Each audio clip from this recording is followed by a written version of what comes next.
Anak yang penurut. Kevin. Selama menginap di rumah tante, aku membuktikan kalau aku memang serius ingin belajar akting. Setiap tokoh yang tante minta aku perankan, aku pelajari dan akan diuji saat tante pulang kerja nanti. Aku kasihan sih melihat tante yang lelah setelah seharian bekerja di kantor dan pulangnya harus menguji kemampuan aktingku lagi. Aku tahu tante lelah, mau bagaimana lagi? Aku tak bisa berlama-lama menginap di rumah tante. Mami sudah mengirimiku pesan berkali-kali dan memintaku untuk segera pulang. Dedi terus menanyai, di mana keberadaanku yang tak kunjung pulang.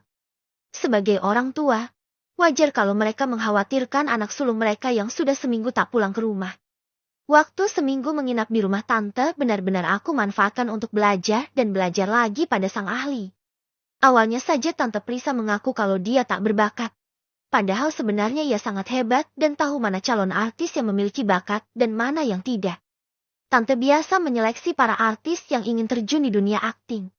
Tante pasti punya kriteria sendiri mana yang cocok untuk memerankan sebuah karakter. Tante melatihku agar lebih menjiwai peran yang kumainkan.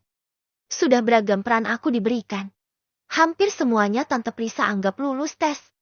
Betapa bangganya aku. Rasanya semua hasil belajarku ini tak sia-sia. Malam ini adalah malam terakhir aku menginap. Besok aku sudah harus pulang. Aku punya janji dengan Dedi yang harus aku tepati. Dedi menganggap lelaki yang menepati janjinya adalah lelaki sejati.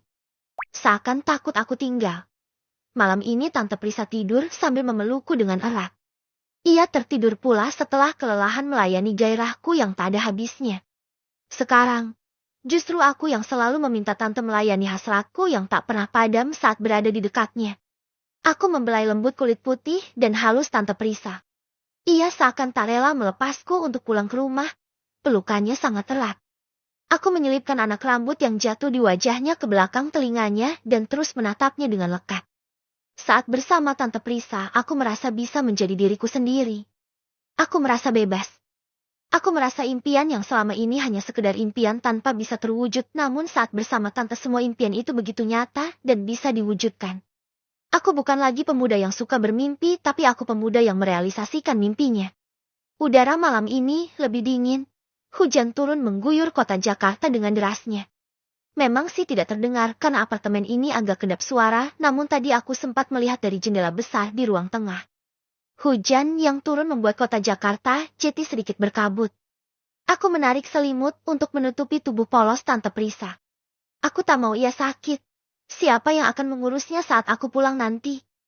Seminggu menginap di apartemen Tante Prisa, aku jadi tahu kalau Tante Prisa memang terbiasa hidup seorang diri. Bedanya saat di Bandung, ia dilayani dengan banyak pelayan yang senantiasa bisa ia suruh-suruh melakukan apapun.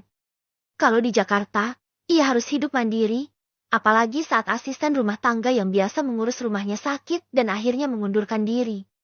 Tak ada yang merapikan rumah dan mencuci semua pakaian kotornya. Untung ada aku yang bisa menghandle semua pekerjaan rumah saat aku menginap. Kalau tidak ada, siapa yang akan melakukannya? Tante Prisa sudah meminta asisten rumah tangga dari yayasan untuk datang tiap hari ke rumahnya. Namun baru akan datang 2 hari lagi. Artinya besok tetap tak ada orang yang mengurus Tante Prisa. Kasihan. Aku jadi khawatir dengannya. Ia benar-benar kesepian. Kakaknya dan kakak iparnya punya kehidupan sendiri. Mereka tak bisa sering-sering datang. Apalagi aku dengar kakak iparnya juga punya bisnis yang lumayan maju. Tak ada yang benar-benar memperhatikan Tante Prisa. Keesokan paginya Tante Prisa melepas kepergianku dengan mata yang terlihat tergenang air mata. Ia seakan tak rela melepasku pergi dan takut aku takkan kembali padahal nanti juga aku pulang. Tentunya kalau dapat izin untuk menginap lagi dari Mami. Tante Prisa sangat sedih karena pasti ia akan kembali merasa kesepian di apartemen besarnya ini. Mau bagaimana lagi? Aku juga masih punya keluarga yang tidak tahu kalau anaknya sudah menikah. Terlalu lama menginap di apartemennya akan membuat keluargaku jadi curiga dan mungkin akan mencari tahu apa yang anaknya perbuat di belakang mereka. Tan, sudahlah, aku akan sering main. Aku janji. Tante jangan makan di luar terus ya. Aku sudah persiapkan banyak bahan makanan di lemari es. Tante tinggal masak saja sesuai dengan resep yang kemarin aku ajarkan. Resepnya juga aku tempel di pintu lemari es kalau Tante lupa. Tante bisa pilih resep menumis, balado, sayur dan sebagainya, semua sudah aku tulis beserta bumbu-bumbunya. Tante ikuti saja resepnya, nanti tante masak sendiri. Pokoknya aku nggak mau tante beli makan di luar terus. Tidak sehat. Tante juga harus masak sayur. Kalau malas, tante beli saja sayur yang sudah dikupas di supermarket depan. Tinggal diolah saja. Lebih sehat bukan? Aku seperti orang tua yang akan pergi meninggalkan anaknya yang belum mandiri. Aku terlalu mengkhawatirkan apa yang akan Tante Prisa makan saat aku tak ada di dekatnya. Pasti dia akan memesan makanan online atau bahkan dia lebih memilih untuk tidak makan daripada repot. Aku sudah menyiapkan telur, roti dan aneka buah. Jika ia memang meos masak. Jangan sampai dia jatuh sakit karena tidak makan dengan teratur. Gampang itu. Kamu kapan menginap lagi di apartemenku? Tanya Tante Prisa dengan tatapan mata yang begitu memelas. Aku belum tahu, Tan. Kalau aku bisa menginap dan mendapat izin dari Mami, aku akan menginap. Kalau tidak, aku akan sering main seperti biasa. Tante tak usah khawatir ya. Pokoknya Tante ingat pesan aku. Jangan kebanyakan jajan, makan makanan yang sehat, oke? Tante Prisa mengangguk sambil memanyunkan bibirnya. Menggemaskan sekali dia seperti itu. Aku memajukan diriku dan mengecup bibirnya yang merah dan menggoda tersebut. Aku pulang dulu ya. Jaga diri Tante baik-baik. Aku mengucapkan selamat tinggal lalu pergi meninggalkan apartemennya yang sudah seminggu ini bagaikan rumahku sendiri. Aku pulang ke rumah dan disambut dengan adik-adikku yang super kepo. Mereka bertanya kemana saja aku. Apakah aku dapat syuting produk yang baru? Apakah aku dapat syuting iklan lagi? Kapan mulai syuting? Banyak sekali pertanyaan yang mereka ajukan. Aku hanya menjawab. Sabar saja. Segala sesuatu itu butuh proses, tidak instan. Sabar ya. Sayangnya tidak mudah meyakinkan Dedi seperti aku meyakinkan adik-adikku. Dedi sudah menungguku di ruang keluarga sambil melipat tangannya di dada. Tatapannya tajam dan suaranya tegas. Duduklah. Dedi mau bicara sama kamu. Aku salim pada Dedi dan dengan patuh aku duduk di sofa, siap untuk disidang. Setelah menghadapi Kak Rabi, di sidang Dedi rasanya tak lagi begitu menyeramkan. Aku ingin tahu, akan diomeli apa aku kali ini? Bagaimana? Berhasil castingnya? Dapat apa? Iklan? Sinetron atau film? Sudah seminggu loh kamu gak pulang-pulang. Kemana saja? Beneran ikut casting atau nongkrong-nongkrong gak jelas sama temen-temen kamu? Tanya Dedi sambil menatapku dengan lekat. Aku tidak ikut casting, Dad. Awalnya aku ingin coba langsung ikut casting, tapi aku sadar kalau kemampuan aktingku masih belum bagus, masih jauh dari sempurna. Seminggu ini, aku fokus belajar akting dengan orang yang ahli. Orang tersebut bahkan menawarkan aku untuk ikut casting, namun aku memilih untuk memperdalam ilmu aktingku dulu. Semoga saja dalam waktu dekat ini aku siap untuk ikut casting lagi. Aku masih berlatih dan ku yakin aku bisa. Aku menjawab pertanyaan Dedi dengan jujur. Memang benar toh aku selama ini belajar akting. Ya, meskipun belajar dengan cara yang menyenangkan. Dedi tersenyum mengejek mendengar jawabanku. Baru belajar toh? Seminggu ini. Dedi pikir kamu sudah sibuk casting di sana-sini. Ternyata masih belajar. Buang-buang waktu saja. Cibir Dedi. Aku tersinggung mendengar perkataan Dedi yang terkesan merendahkan usahaku. Dad, tak ada belajar yang sia-sia. Aku belajar karena aku ingin memperdalam ilmu aktingku. Tidak salah bukan? Tentu tidak salah. Namun sifat sombong kamu sebelumnya yang salah. Sekarang kamu malah terjebak dalam kesombonganmu dan baru sadar kalau kamu tidak menguasainya. Buang-buang waktu saja.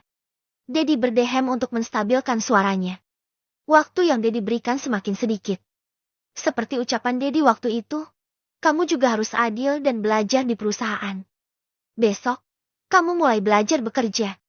Kamu boleh izin kalau ada casting. Kalau kamu belum dapat iklan atau sinetron yang akan kamu bintangi, kamu harus bekerja di kantor Dedi. Bukankah itu perjanjian kita? Deh, bekerja di kantor Dedi. Bagaimana aku bisa membagi waktu nanti? Pasti Dedi akan membuatku sibuk di kantor. Lalu bagaimana aku bisa ikut casting dan datang ke apartemen Tante Prisa? Kenapa? Mau protes? Dedi mengangkat sebelah alisnya. Tidak. Tolong tepati janji Dedi. Aku bisa meninggalkan pekerjaanku jika ada casting yang harus aku ikuti. Aku juga diizinkan syuting. Oke. Dedi akan menepati janji Dedi jika kamu juga menepati janji kamu. 2 minggu kemudian. Wah, tampan sekali anak mama. Begitu dong, kerja pakai kemeja dan jas. Ganteng loh. Kamu itu memang cucu Aki. Cocok jadi pengusaha muda. Puji Mami saat aku ikut bergabung untuk sarapan. Setiap hari ada saja pujian yang Mami lontarkan padaku. Tak apa. Aku menganggap itu sebagai upaya Mami memberiku semangat. Menu sarapan pagi ini sangat lengkap. Ada nasi goreng, roti bakar, susu dan bihun goreng lengkap dengan sayur sawi. Melihat semua menu sarapan lengkap ini, aku jadi teringat Tante Prisa. Apa ya yang Tante makan untuk sarapan pagi ini ya? Apa hanya roti tawar dan secangkir kopi? Bagaimana kalau perutnya mah karena sudah kena kopi padahal perutnya kosong? Kev, kok malah melamun? Mami puji kamu loh. Kau tegur Mami membuyarkan lamunanku. Oh, makasih pujiannya. Mai, aku mengambil nasi goreng dan makan dengan cepat. Dedi sangat disiplin. Ia tak mau aku telat sampai kantor. Sesuai janji, Dedi tidak menempatkanku dari posisi paling bawah. Dedi tahu kalau aku adalah anak yang cerdas dan cepat tanggap. Dedi langsung memberiku pekerjaan yang lumayan penting. 2 minggu ini aku bekerja full. Siang di kantor dan malam aku belajar akting di kamarku. Aku tak mau waktuku terbuang sia-sia. Siang ini, kamu akan meeting dengan perusahaan periklanan untuk produk minyak goreng terbaru kita. Karena kamu sudah pernah berkecimpung di dunia periklanan. Dedi yakin kamu akan lebih paham. Kata Dedi sambil menandatangani dokumen yang sekretarisnya berikan. Siang ini. Ya. Dedi memberikan dokumen yang harus aku pelajari dalam waktu singkat. Wow, gila sih ini. Bagaimana anak yang tak pernah terjun langsung ke lapangan langsung menangani proyek besar? Buat iklan yang menarik. Perwakilan dari Rabi Entertainment adalah perusahaan yang profesional. Mereka tahu iklan apa yang cocok. Temuilah. Jadikan meeting ini pengalaman pertama kamu sebagai calon pemimpin perusahaan. Nanti Dedi temani sebentar, sisanya kamu yang handle. Rabi Entertainment,